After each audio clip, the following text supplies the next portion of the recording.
경제와 돈이 되는 미래 산업 이야기가 궁금하다면 지금 구독 버튼 눌러주시고 좋아요까지 부탁드립니다. 여러분의 구독과 좋아요는 영상 제작에 정말 큰 힘이 됩니다. 그럼 바로 시작하겠습니다. 여러분, 여름이 덥다는 표현으로는 이제 설명이 안 되는 시대가 왔습니다. 세계보건기구 WHO가 발표한 충격적인 소식이 전해졌습니다. 유럽을 강타한 기록적인 폭염으로 단 며칠 만에 초과 사망자가 1,300명을 넘어섰다는 것입니다. 그런데 여기서 더 놀라운 사실이 있습니다. 프랑스에서만 약 1,000명의 초과 사망자가 발생한 것으로 추산됐습니다.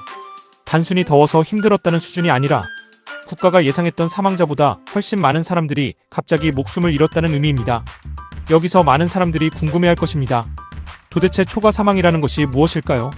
초과 사망은 평소 통계를 기준으로 계산한 예상 사망자보다 실제 사망자가 얼마나 더 많았는지를 의미합니다. 예를 들어 평소라면 일주일 동안 5,000명이 사망할 것으로 예상됐는데 실제로는 6,000명이 사망했다면 초과 사망은 1,000명이 되는 것입니다. 이 수치는 특정 재난이 실제 사회에 얼마나 큰 영향을 주었는지를 가장 객관적으로 보여주는 지표입니다. 코로나19 팬데믹 당시에도 세계 각국은 확진자보다 초과 사망을 더 중요한 통계로 분석했습니다. 그 이유는 직접적인 사망뿐 아니라 의료 붕괴, 병원 접근성 악화, 기저질환 악화 등 모든 영향을 함께 보여주기 때문입니다. 이번 유럽 폭염 역시 마찬가지입니다. 폭염 때문에 바로 사망한 사람도 있지만 심장질환이 악화되거나 호흡기 질환이 심해지고 탈수 증상이 발생하면서 결국 생명을 잃는 사례까지 모두 포함되는 것입니다. 세계보건기구 사무총장은 폭염을 조용한 살인자라고 표현했습니다. 정말 적절한 표현입니다. 태풍은 눈으로 보입니다. 지진은 흔들립니다. 홍수는 물이 넘칩니다. 하지만 폭염은 그냥 덥다고 느끼다가 어느 순간 사람을 죽입니다. 특히 고령층은 더욱 위험합니다. 이번 프랑스 통계에서도 사망자의 85%가 65세 이상이었습니다. 나이가 들수록 체온 조절 능력이 떨어지고 갈증을 잘 느끼지 못하며 심장과 혈관 기능도 약해집니다. 여기에 에어컨이 없거나 혼자 사는 노인이 많다면 위험성은 기하급수적으로 커집니다. 이번 폭염은 단순히 프랑스만의 문제가 아닙니다. 독일과 체코, 헝가리, 폴란드까지 폭염이 동쪽으로 이동하면서 유럽 전역이 비상에 걸렸습니다. 체코에서는 기상 관측 사상 처음으로 41.1도를 기록했습니다. 유럽은 우리나라처럼 여름에 40도를 자주 경험하는 지역이 아닙니다. 그래서 도시 구조 자체가 더위를 견디도록 설계되지 않았습니다. 우리나라에서는 아파트마다 에어컨 설치가 일반적이지만 유럽은 아직도 에어컨 보급률이 매우 낮은 국가가 많습니다. 프랑스와 독일의 오래된 건물들은 겨울 난방 효율을 높이는 방향으로 설계됐습니다. 두꺼운 벽과 작은 창문은 겨울에는 도움이 되지만 여름에는 오히려 열을 가두는 역할을 합니다. 여기에 최근 몇 년 동안 이어지는 기후변화로 과거에는 상상하지 못했던 더위가 반복되고 있습니다. WHO는 유럽이 지구에서 가장 빠르게 온난화되는 대륙이라고 분석했습니다.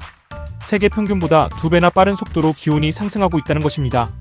이 말은 앞으로 이런 폭염이 특별한 사건이 아니라 매년 반복될 가능성이 높다는 의미입니다. 이쯤 되면 많은 사람들이 이런 생각을 할 것입니다.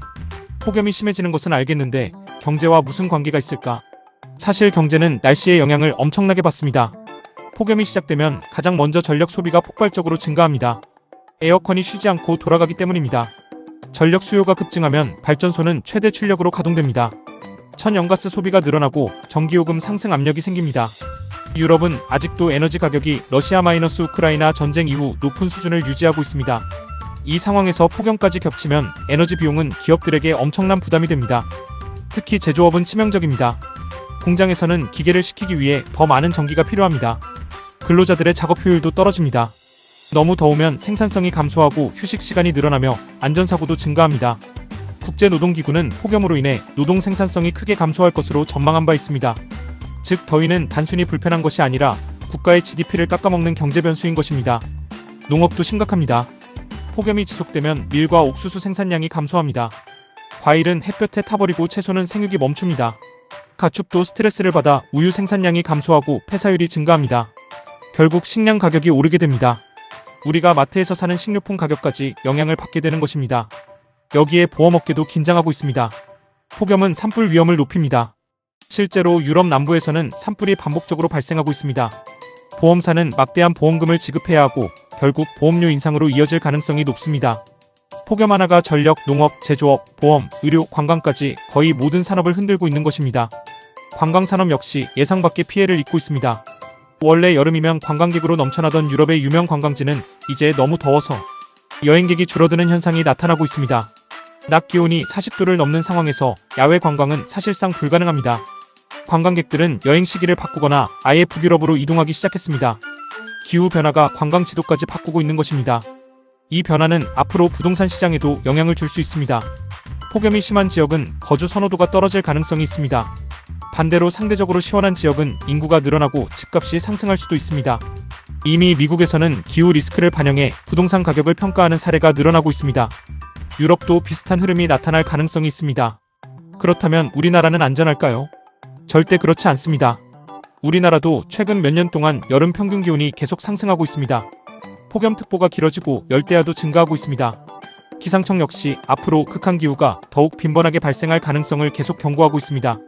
특히 우리나라는 고령화 속도가 세계 최고 수준입니다. 유럽처럼 고령층이 폭염에 취약하다는 점을 고려하면 앞으로 폭염은 단순한 기상 뉴스가 아니라 국가적 재난이 될 가능성도 있습니다. 정부는 냉방 쉼터를 확대하고 폭염 대응 시스템을 강화하고 있지만 앞으로는 도시 자체를 바꾸는 장기 전략이 필요합니다. 건물 설계부터 녹지 확대, 스마트 전력망 구축, 냉방 효율 개선까지 도시 전체가 기후 변화에 적응해야 하는 시대가 오고 있습니다. 여기서 중요한 투자 포인트도 하나 보입니다. 기후 변화가 심해질수록 어떤 산업이 성장할까요? 에어컨 산업은 물론이고 단열재 기업, 스마트 전력망 기업, 에너지 저장 장치 기업, 태양광 발전, 냉각 기술, 산업용 냉방 시스템, 기후, 데이터 분석 기업까지 새로운 시장이 열리고 있습니다.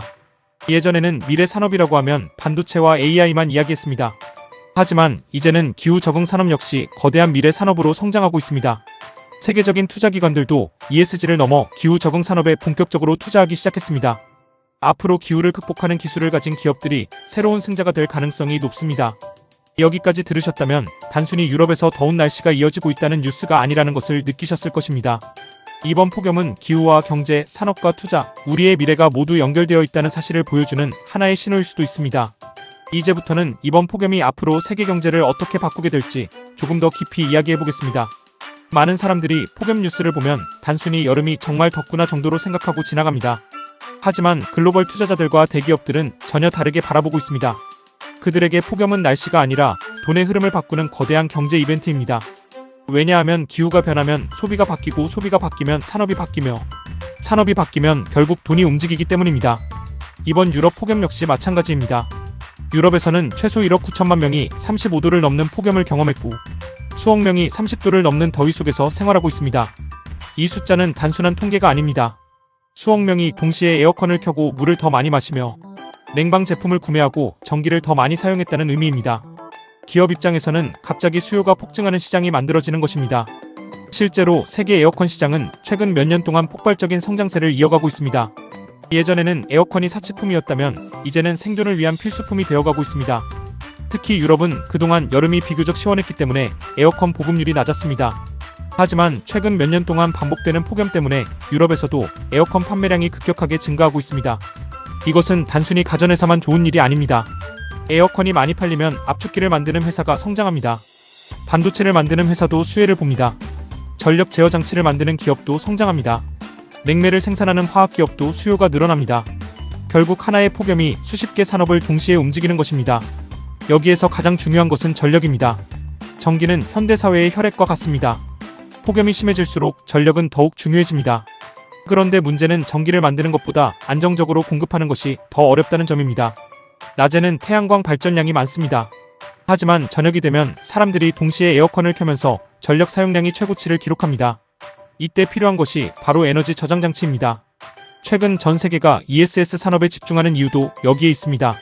낮에 남는 전기를 저장했다가 밤에 사용하는 기술이 앞으로 더욱 중요해질 가능성이 큽니다. 여기에 스마트 그리드 기술도 주목받고 있습니다. 스마트 그리드는 인공지능을 이용해 전력 사용량을 실시간으로 조절하는 기술입니다. 쉽게 말하면 전기가 부족한 지역에는 자동으로 공급을 늘리고 남는 지역에서는 소비를 줄여주는 똑똑한 전력망입니다. AI가 발전할수록 스마트 그리드도 함께 성장할 가능성이 높습니다. 여기서 또 하나 흥미로운 연결고리가 등장합니다. 바로 AI 데이터 센터입니다. 요즘 생성형 AI가 빠르게 성장하면서 세계 곳곳에 초대형 데이터 센터가 건설되고 있습니다. 그런데 데이터 센터의 가장 큰 적은 바로 열입니다. 서버는 엄청난 열을 발생시키기 때문에 계속 냉각을 해줘야 합니다. 폭염이 심해질수록 냉각 비용은 계속 증가합니다. 실제로 글로벌 빅테크 기업들은 냉각 기술 확보에 수십조 원을 투자하고 있습니다. 액체 냉각 기술, 침수 냉각 기술, 친환경 냉각 시스템이 새로운 성장 산업으로 떠오르는 이유도 바로 이것입니다. AI가 발전할수록 전력이 더 필요하고 전력이 많아질수록 냉각 기술도 함께 발전해야 합니다. 결국 폭염과 AI는 전혀 상관없는 것처럼 보이지만 실제로는 매우 긴밀하게 연결되어 있습니다. 또 하나 주목해야 할 분야는 건설 산업입니다. 앞으로 건물을 짓는 방식도 완전히 달라질 가능성이 있습니다. 예전에는 겨울 난방 효율이 중요했다면 앞으로는 여름 냉방 효율이 더 중요한 시대가 올 수 있습니다. 벽의 두께, 창문의 구조, 단열재의 성능, 환기 시스템까지 모두 바뀌게 됩니다. 실제로 일부 국가에서는 폭염을 견딜 수 있는 건축 기준을 새롭게 만들고 있습니다. 기후가 건축법까지 바꾸고 있는 것입니다. 도시도 달라질 것입니다. 아스팔트는 태양열을 흡수하면서 주변 온도를 더욱 높입니다. 이른바 도시 열섬 현상입니다. 그래서 앞으로는 도심 곳곳에 나무를 심고 옥상 녹화를 확대하며 물을 활용한 냉각시설을 늘리는 도시가 경쟁력을 갖게 될 가능성이 높습니다. 세계 여러 도시가 이미 이런 방향으로 움직이고 있습니다. 여기서 우리가 한 가지 더 생각해야 할 부분이 있습니다. 바로 식량입니다. 기후변화는 단순히 더워지는 것으로 끝나지 않습니다. 폭염이 길어지면 가뭄이 찾아옵니다. 가뭄이 길어지면 농작물이 제대로 자라지 못합니다. 농산물 생산량이 줄어들면 가격이 오릅니다. 가격이 오르면 물가가 상승합니다. 물가가 상승하면 중앙은행은 금리를 쉽게 내리지 못합니다. 결국 폭염이 금리 정책에도 영향을 줄 수 있다는 이야기입니다. 이것이 바로 경제학에서 말하는 공급 충격입니다. 날씨가 경제를 흔드는 시대가 시작된 것입니다. 실제로 국제 원자재 시장에서는 기후 관련 뉴스가 점점 더 중요한 변수로 자리 잡고 있습니다. 밀 가격, 옥수수 가격, 커피 가격, 코코아 가격, 설탕 가격까지 모두 기후 영향을 받고 있습니다. 앞으로 투자자들은 기업 실적뿐 아니라 기상예보도 함께 살펴보는 시대가 될 가능성이 높습니다. 그렇다면 우리 개인들은 무엇을 준비해야 할까요? 첫 번째는 건강입니다. WHO가 발표했듯 폭염은 조용한 살인자입니다. 특히 고령층과 어린이, 만성질환자는 더욱 조심해야 합니다. 물을 충분히 마시고 한낮 외출을 줄이며 무리한 야외 활동은 피하는 것이 중요합니다. 두 번째는 생활비입니다. 폭염이 심해질수록 전기요금 부담은 커질 가능성이 있습니다. 에너지 효율이 높은 가전제품을 사용하는 것도 장기적으로는 큰 절약이 될 수 있습니다. 세 번째는 투자 관점입니다. 물론 특정 종목을 추천하는 것은 아닙니다. 하지만 앞으로 성장할 산업이 어디인지 큰 흐름을 읽는 것은 매우 중요합니다. 기후 적응 기술, 냉각 기술, 에너지 저장 장치, 전력망, 친환경 건축 자재, 물 관리 기술, 스마트 농업 같은 분야는 앞으로 더욱 주목받을 가능성이 있습니다. 기후 변화는 위기이면서 동시에 새로운 산업을 만드는 거대한 변화이기 때문입니다. 이번 유럽 폭염은 단순한 해외 뉴스가 아닙니다. 우리에게도 곧 닥칠 수 있는 미래의 예고편일 수 있습니다. 지금까지 우리는 경제를 움직이는 것이 금리와 환율, 유가라고 생각했습니다. 하지만 앞으로는 기후도 그만큼 중요한 경제 변수로 자리 잡을 가능성이 매우 높습니다. 기업들은 기후에 적응해야 살아남을 것이고 국가들은 인프라를 바꿔야 경쟁력을 유지할 수 있을 것입니다. 그리고 투자자들은 새로운 산업의 흐름을 읽는 사람이 더 큰 기회를 찾게 될지도 모릅니다. 폭염은 단순히 더운 날씨가 아니라 산업을 바꾸고 도시를 바꾸고 기술을 바꾸고 우리의 일상을 바꾸는 거대한 변화의 시작일 수 있습니다. 오늘 영상이 도움이 되셨다면 구독과 좋아요는 영상 제작에 정말 큰 힘이 됩니다. 앞으로도 세계 경제와 돈이 되는 미래 산업, 그리고 투자에 도움이 되는 이슈를 가장 쉽고 재미있게 분석해서 전해드리겠습니다. 끝까지 시청해주셔서 진심으로 감사합니다. 다음 영상에서 더 흥미롭고 돈이 되는 이야기로 찾아뵙겠습니다.